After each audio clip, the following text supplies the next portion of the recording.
केसरिया 24 news India में आपका स्वागत है।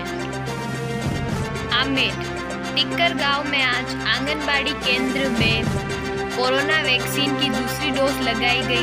45 वर्ष से अधिक आयु के लोगों को वैक्सीन लगाई गई। वह स्वास्थ्य अधिकारियों ने लोगों से अपील की कि घर पर रहें, सुरक्षित रहें व अपनी बारी आने पर ज़रूर टीका लगवाएं। न्यूज़ रिपोर्टर गोपाल सोनेरिया, केसरिया 24 न्यूज़ को लाइक व सब्सक्राइब करें।